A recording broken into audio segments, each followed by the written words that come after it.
ان سحور برکتون فرمایا سحری کھایا کرو اندے چ اللہ نے بڑیاں برکتاں رکھی اندازہ کرو پہلی قوماں دے انبیاء اتنے جلوگر ہوئے کوئی نبی اپنے کسی امتی دی قبر چ نہیں کھائی آدم علیہ السلام سے عیسیٰ علیہ السلام تسی تاریخ پڑھ کے دیکھو کوئی نبی اپنے کسی امتی دی مشکل آسان کرنے واسطے قبر چ نہیں آیا قبر صرف میرے مصطفیٰ جلوگر حضور مجھے ساڑھے نال پیار ہے حضور ساڑھے نال پیار کر دینے تے ساڑھے نال خدا بھی پیار کر دینے سحری دا پروگرام بھی حضور نے ساڑھے روزے چھوٹے کرتے اور یہ بھی یاد رکھو یہ دائیں مطلب نہیں کہ ساڑھے روزے چھوٹے نے 12 گھنٹے 14 گھنٹے 15 16 یا خیر کدی کدی شدید گرمی ہوئے تو پھر 16 17 گھنٹے دا روزہ یہ دائیں مطلب نہیں کہ ساڑھے روزے چھوٹے نے تے ثواب بھی چھوٹے نہیں یہ بھی یاد رکھو پہلی قوماں دے روزے وڈے تے ثواب چھوٹے ساڑھے روزے چھوٹے تے ثواب وڈے اے نتیجہ انشاءاللہ قیامت والے دیہاڑے جب نکلنا ہے نا جب اللہ دی بارگاہ وچ پیش ہونا تے حضور دی امت دا حساب ہوے گا تے پہلیاں کماڑیاں چک کے تکن گیا اج ویکھو تے چھوٹے روزے والے دا حساب کتنا بڑا ہے انہاں دے ثواب بھی چھوٹے ہون گے لیکن جدوں ساڈے ثواب تکن گے انہاں دی اکھاں پھٹیاں رہ جان گیاں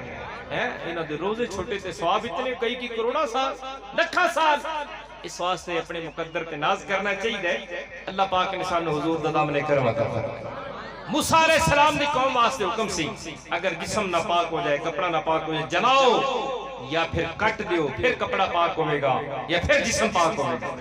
حضور دے غلاموں ساڑھا جسم ناپاک ہو جائے کپڑا ناپاک ہو جائے جلاون دی ضرورت کوئی سانو کٹن دی ضرورت کوئی نہیں اللہ نے سانو پانی پاک کرنے والا آلہ بڑھا کے عطا فرمایا پانی پاؤ جسم بھی پاک کپڑا بھی پاک ہو جائے کتنی آسانی ہے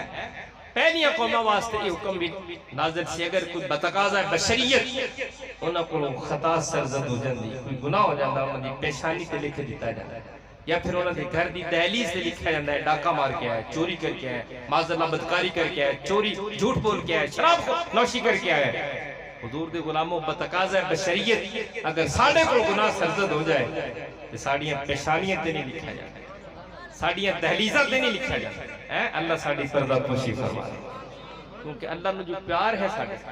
وجہ کی یہ میرے مصطفیٰ دی ساری برکت ہے اور پہلی قوموں واسطے یہ حکم اسی کہ اگر توبہ کرنی ہے تو پھر ایک دوسرے کو قتل کرو فَقْتُلُوا أَنفُسَكُمْ قرآن فرماتا ہے اگر توبہ کرنی ہے سچے دل نہ ایک دوسرے دا سر قلم کرو جی دا سر قلم ہے توبہ کرو اسی کڈے نصیبہ والے ہیں ساڑھے کو خطا ہو جائے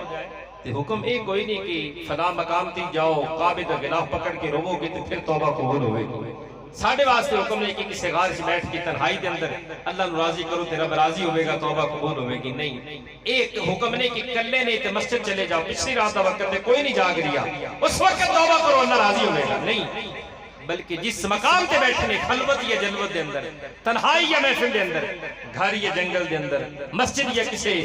غار دے اندر بیٹھے ہو بس پھاڑی ذہن دے اندر خیال آیا مولا میں گناہگار